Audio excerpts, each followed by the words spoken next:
Assalamualaikum warahmatullahi wabarakatuh. Bismillah, alhamdulillah, wassalatu wassalamu ala rasulillah Sayyidina wa maulana Muhammad ibn Abdillah wa ala alihi wa sahbihi wa mawalah, amma ba'd. Faya ibadallah, ittaqullah haqqa tuqatihi wa la tamutunna illa wa antum muslimun. Alhamdulillah wa syukur ala ni'amillah. Pada kali ini atas izin Allah subhanahu wa ta'ala kita dipertemukan di majelisnya Islam Indonesia yang insya Allah dalam keadaan barokah, sehat, panjang usia. Para pecinta sinyal Islam Indonesia dimanapun berada, insya Allah pada pertemuan kali ini kita akan membahas hadis yang ke-37, Al-Hadis As-Sabi wa Salasun, hadis yang ke-37. Wa akhraja Ibnu Hibban fi sahihi an Buraidah an abihi qala raja'a Rasulullah sallallahu alaihi wa alihi wasallam min ba'di maghazihi paja'at jariyatun sauda'a faqalat ya nabiyallah inni nadartu in raddaqallahu saliman an udarriba ala ra'sika bidduf. Faqala Rasulullah SAW in nadarti faf'ali wa illa fala. Qalat inni nadartu, saya sungguh menadar. Faqa'ada Rasulullah SAW wa duribat ad-duf ala ra'sihi. Masya Allah ya Rahman Rahim. Ini hadis nomor ke-37 tentang hukum musik. Gini, hukum musik. Hukum musik itu halal apa haram? Gitu kan? Halal apa haram? Baik. Boleh apa tidak? Kan gitu. Yang pertama, jelas yang diperbolehkan itu adalah musik duf. Duf itu adalah alat musik yang dipukul. Ada ulama yang mengatakan dipukulnya dengan kaful asobe, dengan telapak tangan. Ini kaful asobe. Bagaimana kalau dengan batnul asobe, dengan telapak jari? Ada yang mengatakan tidak boleh. Jadi yang ittifaq boleh adalah kaful asobe. Kenapa? Ini asbabnya begini. Ketika Rasulullah Shallallahu Alaihi Wasallam kembali dari peperangan, datang lagi ke Madinah,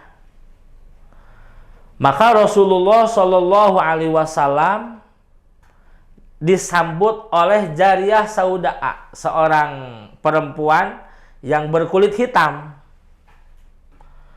Kemudian perempuan tersebut berkata kepada Rasulullah, ya Nabi Allah, inni nadartu in raddaqallahu saliman an udarriba ala ra'sika bidduf. Ya Rasulullah, saya bernadar kepada Allah, jika Allah mengembalikan Rasulullah dalam keadaan selamat dari peperangan, tidak satu kurang apapun, an udarriba ala ra'sika bidduf, saya akan memukul alat musik gendang di atas kepalamu. Masya Allah. Mungkin begini ya, mungkin bahasa nadarnya, wallahi, demi Allah, jika Allah menyelamatkan Rasulullah dalam peperangan sampai Rasulullah bisa kembali lagi ke Madinah dalam keadaan selamat, maka saya bernadar akan memukul, menyambut Rasulullah dengan alat musik ini, duf ini. Maka Rasul berkata, In nadarti faf'ali wa illa fala.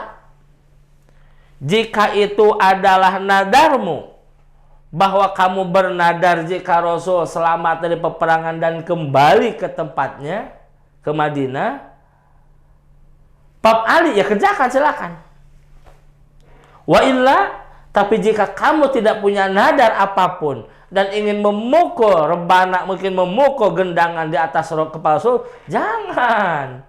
Tidak sopan. Tapi kalau nadar, silahkan. Kenapa? Bentuk sukacita atas keberhasilan Rasulullah dan keselamatan Rasulullah Shallallahu Alaihi Wasallam. Qalat, kata si jariyah, ini nadar tuh, ya Rasulullah. Saya bernadar, sungguh saya bernadar ya Rasulullah. Kemudian faqa'ada, Rasul duduk. Setelah Rasul duduk, waduribat adub ala roksihi, dipukul gendang di atas kepala Rasulullah. Tola'al badru alaina, Masya Allah, gitu. Dipukul gendang sambil membacakan puji-pujian untuk Rasulullah SAW. Masya Allah, nyanyi-nyanyi untuk Rasulullah SAW. Ini dub itu dipukul dengan telapak tangan. Kalau orang tua dulu, bapak-bapak, ibu-ibu mungkin ingat di kampung kita masing-masing, biasanya setiap tanggal 12 Mulud di musola atau di madrasah juga ada bapak-bapak yang sudah pada sepuh. Itu memukul, kalau bahasa Sunda apa ya, terbangan. Terbangan itu sebuah rebana yang gede, segede nyiru kadang-kadang, segede ayakan, blug, blug, blug, sambil sholawatan, sambil puji-pujian. Masya Allah ya Rahman ya Rahim. Nah begitulah. Apa tuh? Alamatul faroh, bukti bahagia.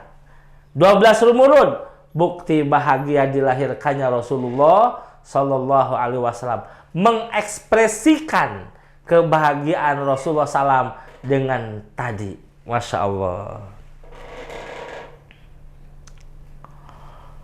Intaha min mawaridud dom'an, fangdur kaifa kana darbud doffi lima ketaro nabi pariha bi'audati Rasulillah sallallahu alaihi wasallam saliman in qalaba ta'at hatta wajabal wafa bihi nadaratu wa fi riwayatin lahu faqah wa duribat biduf.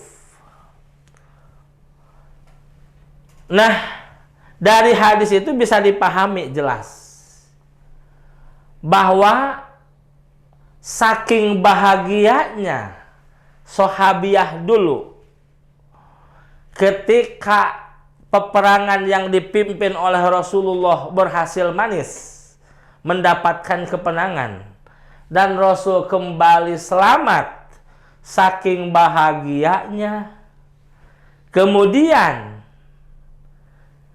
mengekspresikan kebahagiaan dengan sambutan yang luar biasa. Itu adalah jadi nilai ibadah. Apa nilai ibadahnya? Satu, al-faroh, mengungkapkan ekspresi bahagia kepada kekasih Allah Rasulullah Sallallahu Alaihi Wasallam. Jadi mengekspresikan rasa cinta kita kepada Rasul dengan apapun boleh, selama tidak bertentangan dengan syariat. Kalau sekarang ada hadroh-hadroh dan lain sebagainya, itu tidak jadi masalah. Selama apa? Selama tidak bertentangan dengan syariat. Dan nazom-nazomna, nyanyian-nyanyiannya itu nyanyian ungkapan rasa cinta kepada Rasulullah Sallallahu Alaihi Wasallam, mengungkapkan rasa mahabbah yang luar biasa kepada Rasulullah, dan nyanyian-nyanyian yang menggugah kita supaya semangat beribadah, semangat beramal, semangat untuk senantiasa mencintai Rasulullah Sallallahu Alaihi Wasallam. Tapi kalau nyanyian-nyanyiannya membuat lalai terhadap amalan agama, lagu-lagunya membuat lalai dari kecintaan kita kepada Allah dan Rasulnya, ini yang nggak boleh. Jadi yang tidak diperkenankan tuh lagu-lagu yang membuat lalai jauh dari Allah. Kalau lagu-lagu yang semakin cinta kepada Allah, semakin cinta kepada Rasulullah, semakin semangat untuk beramal, maka itu diperkenankan. Bahkan pujian-pujian kepada para guru pun itu diperkenankan, memuji. Masya Allah, bagaimana lagu-lagu para habaib memuji guru-gurunya, Masya Allah, luar biasa. Jadi bukti cinta, bukti syukur, bukti bahagia diungkapkan, diekspresikan dengan nyanyi-nyanyian dan memukul alat musik, rebana, gendang, itu tidak jadi masalah. Ya, cuman tadi yang tidak boleh itu adalah alat musik selain duf. Itu tidak diperkenankan dalam agama. Kalau untuk duf dipukul dengan kapul asobe, telapak tangan, yang dibolehkan. Al-hadis as-samin wa salasun. Hadis yang ke-38. Ahrajab ibnu Hibban fi sahihi an Urwah an Aisyah qalat. Lamma qadima wabdul Habasyah ala Rasulillah sallallahu qamu yal'abuna fil masjid. Qala az-Zuhri wa akhbarani Sa'id ibn Musayyab anna Abu Hurairah taqal dakhala Umar wal Habasyah yal'abuna fil masjid fajazarhum faqala Rasulullah sallam da'hum ya Umar fa innama hum banu arfidah awradahu fi mawadhi'an min Zawid ibn Hibban lil Hafiz Ibn Nur al-Hayshami wa yabdu an hadhil qissah ghairu allati awrada al-Bukhari an Aisyah aidan fa inna tilka kanat fi yaum Eid wa hadhi inda majil wifdi ila al-Madinah min al-Habasyah fa huma haditsatani wa fi haditsain taqrir Nabi sallallahu alaihi wasallam munfasilatin bal jaa fi hadisil Bukhari fi hadza aw fi hadisil mughniyatain qaulu sallallahu li ta'lam yahud anna fi dina pashatun fa in hadza wa munkiri darabad duf fi munasabat afrah bin nikah aw farah bi maulidi sallallahu wa mahma awwaluna fa innal islam awsa'u mimma yatawhamuna wa yakfi fi radd alim qaulu sallallahu hadza li tu'allimu yahud anna fi nafsah. Allah ya Rahman ya Rahim. Hebatnya Rasulullah. Begini, dari Ibnu Hibban di dalam sahihnya dari Urwah dari Aisyah, dia berkata ketika datang rombongan Habasyah kepada Rasulullah SAW, orang-orang Habsyi datang kepada Rasulullah Sallallahu Alaihi Wasallam, qamu yal'abuna fil masjid, maka anak-anak mereka bermain-main di masjid. Menurut Zuhri wa ahbaroni Sa'id bin Musayyab anna qala dakhala Umar masuk ke masjid, orang Habasyah, mungkin anak-anak kecil, masa orang tua ya, anak-anak kecil orang Habasyah sedang berlari-lari bermain-main di masjid. Pajajarohum, kemudian dimarah oleh Sayyidina Umar. Wah, marahnya Sayyidina Umar luar biasa. Setan pun takut. Wah, ini anak-anak Habasyah dimarah. Woi, wah gitu Umar dengan sentakannya. Woi, begitu. Kaget mungkin mereka. Kemudian kata Rasulullah SAW, faqahum da'hum ya Umar. Biarkan mereka Umar. Biarkan mereka bermain-main. Enggak apa-apa Umar. Fa innahum banu arfadah. Itu adalah anak-anak arfidah. Anak-anak tuh itu anak-anak rombongan yang baru datang dari Habasyi. Biarkan dia bermain-main. Kenapa? Karena dia begitu senang. Bayangkan dari Habasyi berjalan ke Madinah, sesampainya di Madinah mereka senang luar biasa. Maka mengekspresikan kesenangannya lari-lari di masjid dan bermain-main di masjid. Da'hum ya Umar, biarkan Umar. Fa innama hum banu arfidah. Nih mereka tuh anak-anak dari rombongan sana.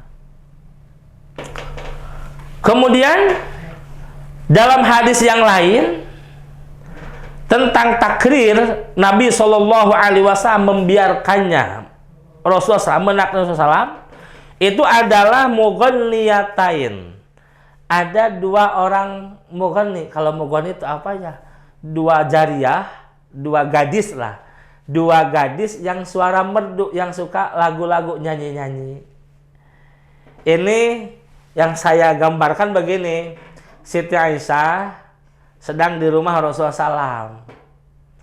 Nah, Rasulullah SAW, Siti Aisyah, kalau bahasa Sunda mah begitu anteng, tenang melihat dua jariyah sedang bernyanyi, menendangkan lagu, menendangkan syairan.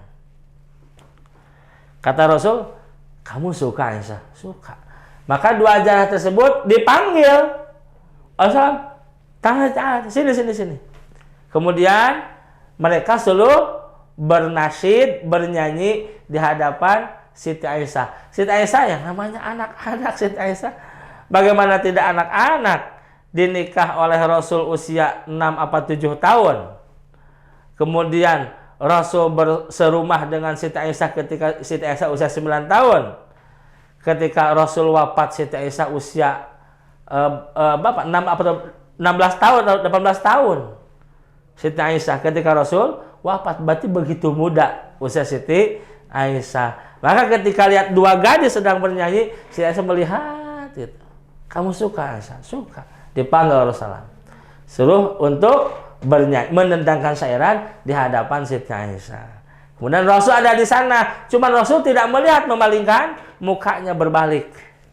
Siti Aisyah melihat dua gadis yang sedang bernyanyi. Rasul membalikkan mukanya, membelakangi orang tersebut. Begitu masuk Sayyidina Abu Bakar Siddiq ke rumahnya, ke rumah Siti Aisyah, marah Abu Bakar Siddiq. Apakah seruling-seruling setan ada di rumah Rasulullah SAW? Ambizmarus syaitan. Apakah seruling-seruling setan ada di rumah Rasulullah SAW? Marah kepada siapa? Kepada Siti Aisyah. Kemudian ditegur Abu Bakar Siddiq, biarkan wahai Abu Bakar Siddiq. Maka Abu Bakar Siddiq menghadap Rasulullah Sallallahu Alaihi Wasallam. Itu disebut takrir. Kenapa? Hadza yaumul farah. Itu adalah hari kebahagiaannya Siti Aisyah radhiyallahu. Begitu bahagianya Siti Aisyah, maka Rasul membiarkannya. Nah, dari hadis ini jelas yaumul farah apa? Mohon maaf. Yaumul farah adalah hari pengantinan. Begitu senang hari pengantinan, luar biasa. Ya. Begitu senang hari pengantin luar biasa. Maka menghadiri pesta pernikahan itu hukumnya fardhu ain. Menghadiri hukumnya wajib, bahkan disebut fardhu ain, penting.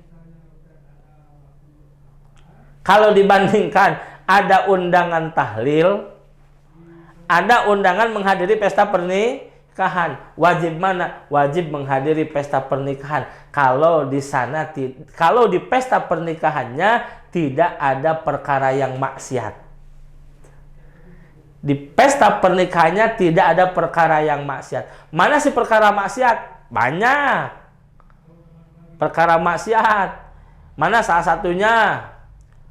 Orang kaya diundang, orang miskin tidak diundang, itu maksiat. Tetangga dekat karena miskin tidak diundang. Orang jauh karena kaya bahkan tidak kenal pun diundang. Itu apa namanya? Itu maksiat. Karena idza menyakiti hak orang lain. Mungkin saya mah miskin tadi diundang, batul mandubung harus diundang. Nah, gitu kan. Padahal bukan begitu. Yang kaya, yang miskin, siapapun hadir dalam pesta pernikahan ini. Itu yang tidak mas. Yang kedua, pestanya tidak membuka-buka aurat. Tidak ada artis yang membuka aurat dan sebagainya. Dan juga tidak ikhtilat antara laki-laki dan perempuan. Nah, maka hadirnya ke pesta pernikahan yang di sana tidak ada maksiat, ini hukumnya fardhu ain, wajib hukumnya. Kenapa? Idkhalus surur, memberikan kebahagiaan kepada orang yang sedang dirundung bahagia. Berarti memberikan kebahagiaan orang yang sedang penuh dengan kebahagiaan, boleh tidak ekspresi ungkapan kebahagiaannya dia ngambil grup dari pesantren mana untuk membacakan nasyid-nasyid, untuk membacakan qasidah-qasidah dan lain sebagainya. Boleh tidak? Boleh, tidak jadi masalah. Selama itu tidak bertentangan dengan syariat dan adat. Masya Allah ya Rahman ya Rahim. Kenapa? Yaumul Farah, hari bahagia, dan ekspresikanlah kebahagiaan tersebut. Ya jangan sampai itu lagi pesta pernikahan ada kematian. Maka Rasulullah aulimu walau bisat, bikinlah pesta walaupun hanya dengan memotong seekor kambing. Ya rame lah, rame kan ini pesta. Gitu, jangan pesta pernikahan itu sepi banget. Ya hanya ada orang hilir mudik ini ngelayat yang mati atau ada pesta. Jangan sampai seperti itu maksudnya. Bedakanlah, kan itu yaumul farah, hari bahagia. Silahkan ada apapun di sana. Masya Allah. Selama tidak bertentangan dengan syariat dan norma-norma adat. Nah, tujuannya apa sih Rasul sampai tadi? Litu'allimal yahud anna fi dinina fasah. Untuk memberitahu kepada orang Yahudi dan orang Nasrani bahwa agama Islam itu adalah fasah, agama yang penuh toleransi, agama yang luas, agama yang menyikapi segala sesuatunya tidak dengan menyeramkan begitu. Tapi Islam itu agama yang rahmatan lil alamin, agama yang begitu menyenangkan. Maka tolong jangan dipersempit pemikiran kita. Hanya sebuah dalil banyak. Dalil yang membolehkan, dalil yang tidak membolehkan. Pasah luas. Jadikan agama Islam agama yang menyenangkan dunia dan akhirat. Jadikan agama Islam agama yang membuat orang lain takjub dan menyenangkan. Jangan jadikan agama Islam agama yang menakutkan.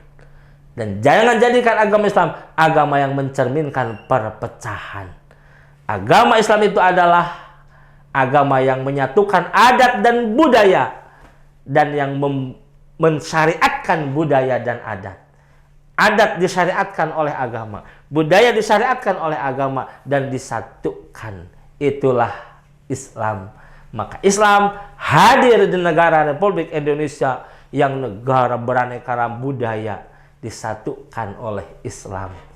NKRI kuat kalau Islamnya rahmatan lil alamin, mengayomi, menyayangi semua.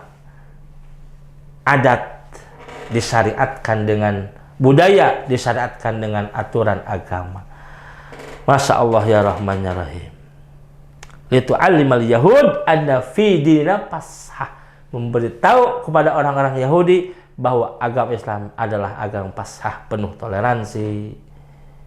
Agama Islam adalah agama yang penuh kasih sayang, bukan agama yang menyempitkan pemikiran.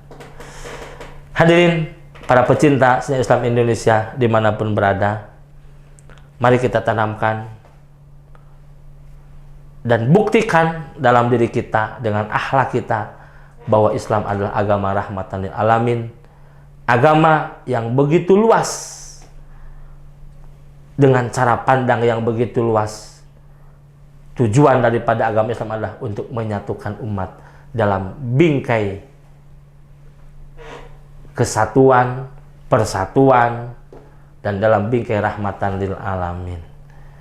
Satu cita-citanya adalah ingin selamat dunia dan akhirat, dan ingin menjadi orang yang terbaik di hadapan Allah Subhanahu wa Ta'ala.